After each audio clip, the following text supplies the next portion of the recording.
7 Tonight Show guests who arrived high as a kite. The Tonight Show's iconic blue curtain parts. Johnny Carson strides to his mark, delivers his monologue, and takes his seat behind the desk. For 30 years, this ritual played out with clockwork precision. Television's most dependable nightly comfort. But behind that well-oiled machine lurked a chaotic reality that viewers rarely glimpsed. The unpredictable, sometimes alarming state of the celebrities waiting nervously backstage. Johnny had a sixth sense about it the moment they walked out, revealed a former Tonight Show producer who worked with Carson throughout the 1970s. He could tell within seconds if someone was drunk, stoned, coked up, or worse. His eyes would get this certain look, part amusement, part, "Oh God, here we go." While Carson maintained his legendary cool on camera, the reality behind the scenes was often far more dramatic. Production assistants were trained to watch for warning signs. Segment producers developed emergency backup plans. Executives occasionally hovered nervously in the wings. "We had code phrases," explained a former Tonight Show staffer. "If Johnny touched his tie while introducing someone, it meant this person is not entirely sober. If he straightened his cards twice, it signaled the director to keep camera shots simple because our guest might be unpredictable." These subtle signals were part of an elaborate system developed over years to handle a situation viewers at home might never suspect. Major celebrities arriving at America's most prestigious talk show in states of significant chemical alteration. "The 70s were wild," admitted the former producer. "You'd have legitimate legends, Oscar winners, musical icons, literary giants showing up so impaired that they could barely remember their own names. Johnny somehow had to make it all look normal, while essentially babysitting someone having an entirely different experience of reality." Most shocking was the story of the beloved cultural icon who arrived so obviously under the influence that NBC executives nearly pulled the plug mid-interview, until Carson convinced them the audience thought it was all an elaborate comedy bit. Or the counterculture hero, whose chemical assistance was so apparent that Carson later joked to his crew, "I think I got a contact high just sitting next to him. Let's order pizza for everyone."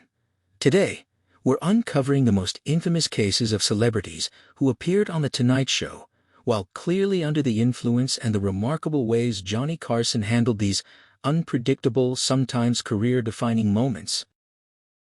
But first, we need to understand the unique pressures that drove so many stars to chemical courage before facing television's most watched and most powerful interviewer.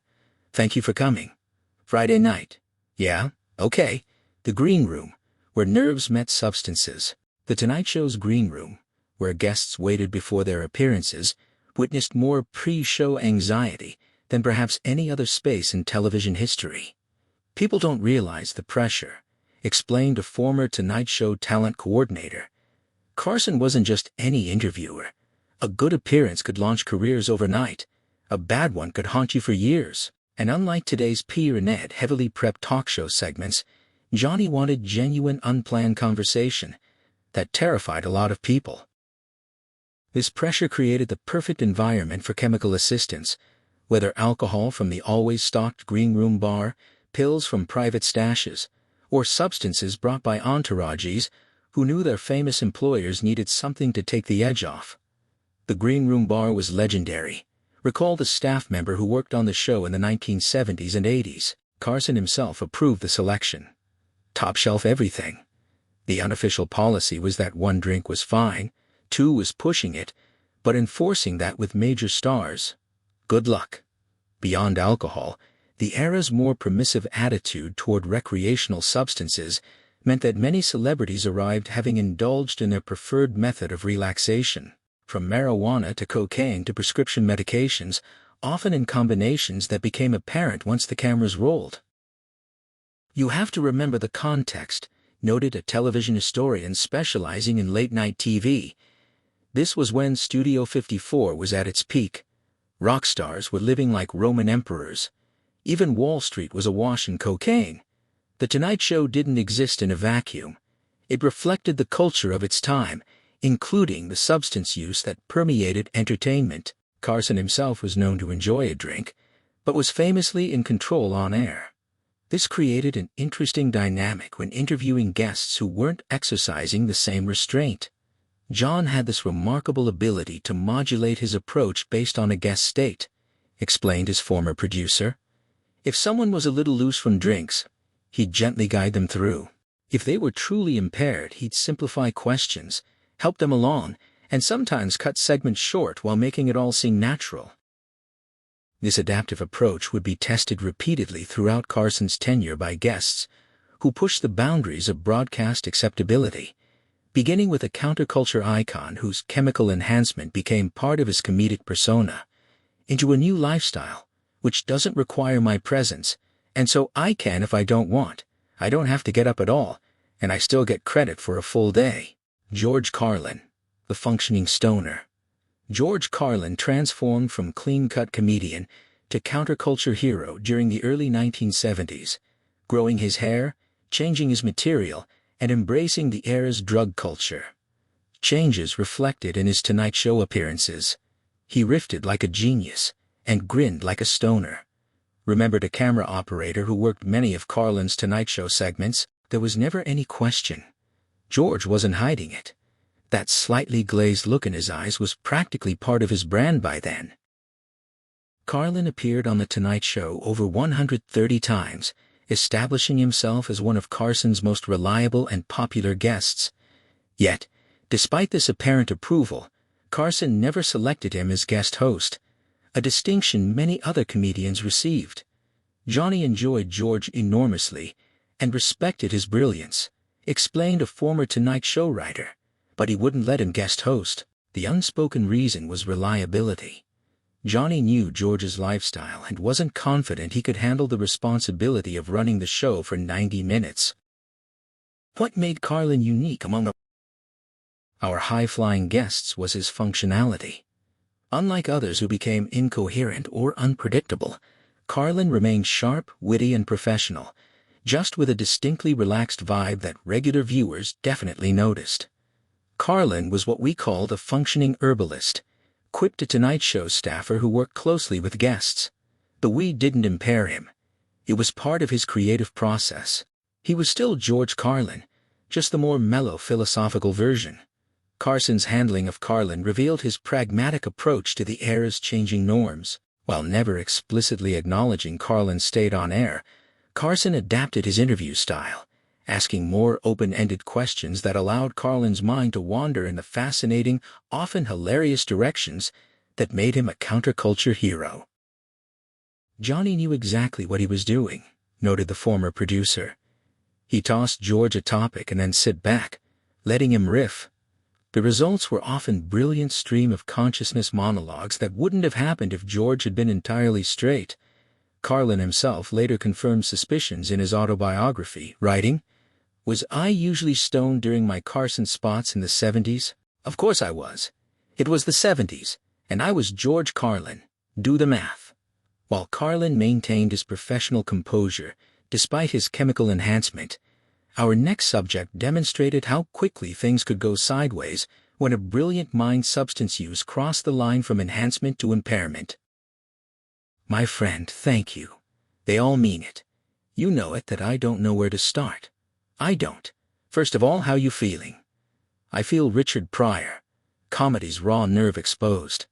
If Carlin represented functional cannabis use, Richard Pryor embodied something more volatile. A genius comedian whose substance issues sometimes pushed Tonight Show appearances from brilliant to concerning in the blink of an eye.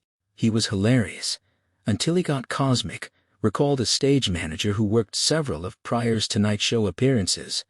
Richard could start a segment as the sharpest, funniest person on the planet. Then suddenly, his eyes would change and he'd go somewhere else mentally. Johnny would have to work like a traffic cop to get things back on track. Pryor's relationship with substances was complicated and well documented.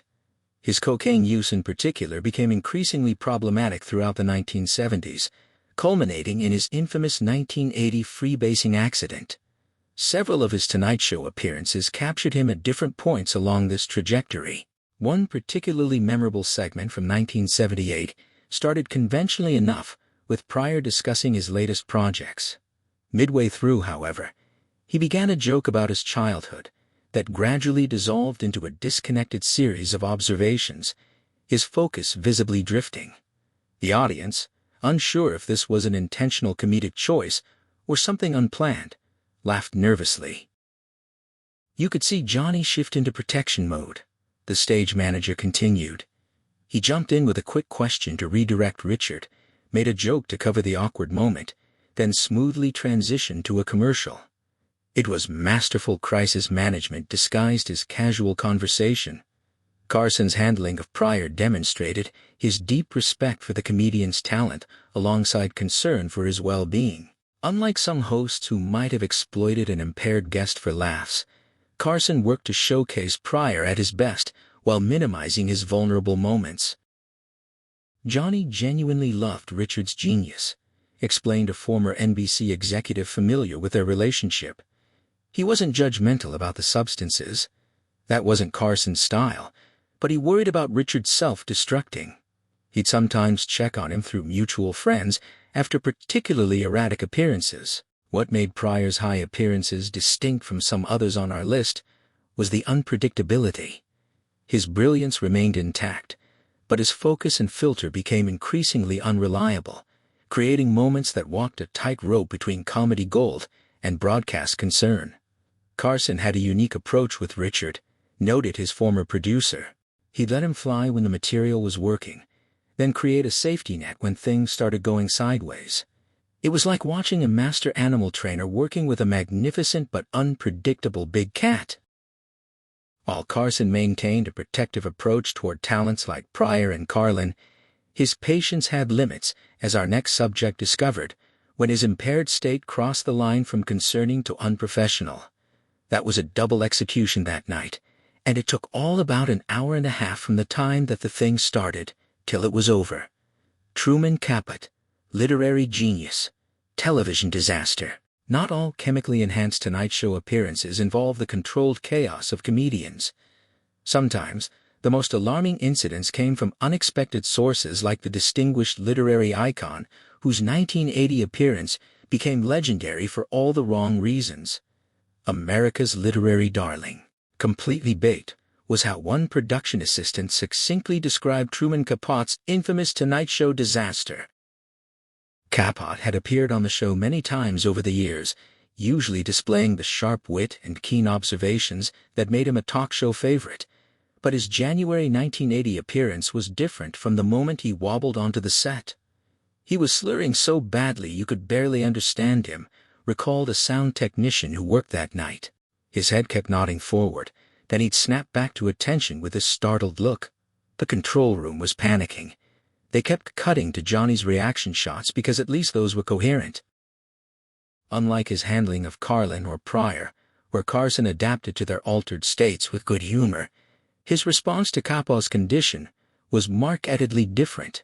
Viewers at home saw Carson's smile tighten and his questions simplify as he attempted to salvage what was quickly becoming an unbearable segment. Johnny was furious, revealed his former producer. Not on air, of course. He was too professional for that. But the moment they cut to commercial, he stormed backstage and told the talent coordinator, "Never again. He's done." What particularly angered Carson wasn't just Capote's impairment, but what it represented, a lack of respect for the show and its audience. While Carson tolerated the creative chemical assistance of certain performers, Capote's apparent combination of pills and alcohol had rendered him essentially non-functional as a guest. There's a difference between someone who's a little high and can still perform versus someone who's incapacitated, explained the former NBC executive. Capote crossed that line. He wasn't just relaxed or uninhibited. He was barely conscious. The Capote incident led to tighter backstage monitoring of guests' conditions before they went on air. Staff were instructed to alert producers if a guest appeared significantly impaired, and the green room bar service became more carefully regulated, and Capote would never again appear on The Tonight Show during Carson's tenure.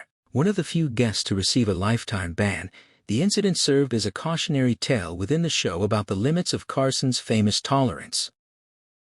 While Capote represented substance use gone wrong, our next entries approached their chemical assistants with a straightforward honesty that defined their public personas, fantasies. Here are the distinguished motion picture stars, Mr. Thomas Chong and Mr. Richard Marin, better known as Cheech and Chong. Cheech and Chong, Truth in Advertising. Some Tonight Show guests made no pretense about their relationship with recreational substances, none more famously than comedy duo Cheech Marin and Tommy Chong, whose entire brand was built around cannabis culture. They weren't acting, that's just where their brains lived, laughed a former segment producer who worked on several of their Tonight Show appearances throughout the late 1970s and early 1980s. What made Cheech and Chong unique among our high-flying guests was Carson's willingness to essentially incorporate their state into the comedy. Rather than working around or disguising their obvious cannabis consumption, Carson would play the straight man to their stoner antics. Johnny would put on this exaggerated square persona with them, recalled a former writer. He'd pretend not to understand their drug references, asking innocent questions that set them up perfectly. It was this wonderful comedy dance where everyone, the guests, Johnny, and the audience, was in on the joke. During one memorable appearance promoting their film Up in Smoke, Chong began a rambling, disconnected anecdote about the movie's production. Rather than redirect or rescue him, Carson simply let the story unspool, occasionally glancing at the camera with a raised eyebrow that had the audience howling.